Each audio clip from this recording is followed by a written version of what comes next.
Le niveau de violence qui a été déployé par la police ces dernières années, ce niveau de violence est proprement inouï. Tous ceux qui ont été dans les manifestations contre la loi El Khomri le savent d'expérience. Des syndicalistes blanchis sous le harnois vous disent n'avoir jamais expérimenté, n'avoir jamais vécu des brutalités pareilles. D'abord, moi, il y a quelque chose qui m'impressionne énormément, hein, c'est la tolérance des populations des quartiers. Et quand je dis tolérance, il ne faut pas l'entendre en un sens moral, il faut quasiment l'entendre au sens de la résistance des matériaux, la capacité à encaisser, vous voyez. C'est tout à fait étonnant, hein. Quand on lit des articles ou des reportages, j'en ai lu un il n'y a pas longtemps encore, on voit à quel point les normes de ce qui est acceptable se sont déplacées et en tout cas sont dans ces quartiers-là vertigineusement différentes des nôtres. Enfin, je veux dire, des populations comme les nôtres, bourgeoises, urbaines, etc., ne toléreraient pas le dixième, peut-être même le centième de ce que les jeunes des banlieues encaissent quotidiennement. Et puis, il y a eu cette marche à Aulnay, impressionnante de dignité. C'était hier, je crois, ou avant-hier, je ne sais plus. Hier. Bon. Et cette marche, ai-je lu, a été marquée par le fait que la Marseillaise a été entonnée. Et si vous voulez, moi, c'est un détail qui... C'est un détail que je trouve pathétique, mais au sens littéral du terme. Ça donne presque envie de pleurer, quoi.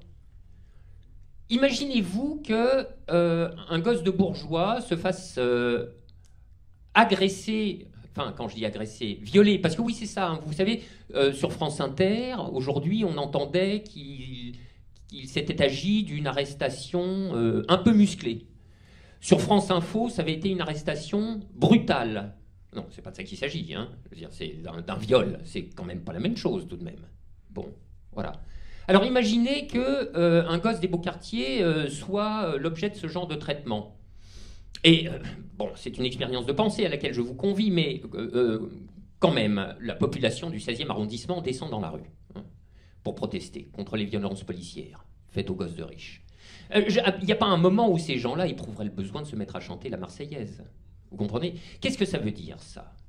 Ça veut dire qu'il y a dans les banlieues des populations auxquelles des ordures racistes s'emploient depuis des années à faire savoir qu'elles ne sont pas françaises, qu'elles ne le seront jamais, quand bien même tous leurs papiers sont en règle, qu'elles ne le seront jamais, et que c'est même pas la peine d'essayer. Ils pourront chanter la Marseillaise après que l'un de leurs fils ait été mis à mort par la police. Ils pourront faire le trajet d'Aulnay à la tombe du soldat inconnu sur les genoux, ça ne suffira toujours pas.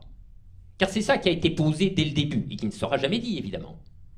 C'est que rien ne suffira jamais. Ils pourront faire tout ce qu'ils veulent, ça ne sera jamais assez. Et là-dedans, si vous voulez, dans cette perspective, il y a quelque chose de littéralement odieux. Bon. La deuxième chose, c'est la police. Alors voilà, maintenant, je pense qu'il y a lieu de se poser la question suivante. La police française est-elle dans un devenir fasciste? Bon, alors on sait qu'il y a la moitié de ses effectifs, paraît-il, qui votent pour le Front National. C'est déjà une indication. Mais en réalité, on n'a même pas besoin de ça. Le niveau de violence qui a été déployé par la police ces dernières années sous le gouvernement d'une gauche dont il va falloir bientôt se demander également si elle n'est pas elle-même fascistoïde. Ce niveau de violence est proprement inouï. Tous ceux qui ont été dans les manifestations contre la loi El Khomri le savent d'expérience. Des syndicalistes blanchis sous le harnois vous disent n'avoir jamais expérimenté, n'avoir jamais vécu des brutalités pareilles et des niveaux de violence dont les formes, les modalités ne sont ni accidentelles ni fortuites. Enfin, je veux dire, ce sont des stratégies proprement délibérées. Et puis voilà que la mortalité de fourgon, elle aussi, semble connaître un pic inquiétant. Enfin, il y a eu Adama Traoré cet été, il y a le jeune Théo aujourd'hui.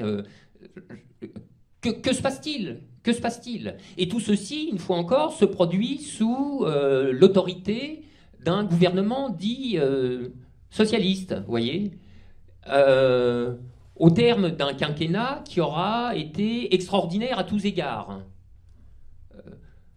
On pressentait, on savait en réalité depuis longtemps à quel point ce socialisme-là était de droite, s'était abandonné au néolibéralisme. Pour un peu, il aurait presque réussi à nous surprendre, hein, même pendant ce quinquennat-là.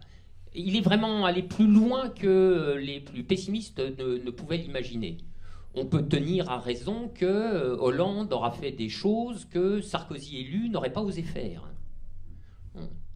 Mais nous découvrons maintenant que cette gauche néolibérale est également une gauche autoritaire et d'un autoritarisme extrêmement inquiétant, enfin d'un autoritarisme dont, je le redis, il va falloir se demander, hein, ce sont des questions hein, qui sont ouvertes, un autoritarisme dont il va falloir se demander s'il n'est pas lui aussi proto-fasciste.